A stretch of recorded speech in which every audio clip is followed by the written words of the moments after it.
Hello and welcome back to HardReset.Info. In this video, I will tell you how to set up custom ringtone on Samsung S25. Let's begin.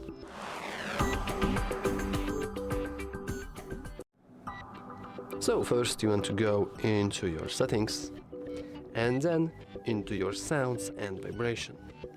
In here we can go to ringtone, and as you can see currently we have a default Galaxy Pulse ringtone. We have a few different ones.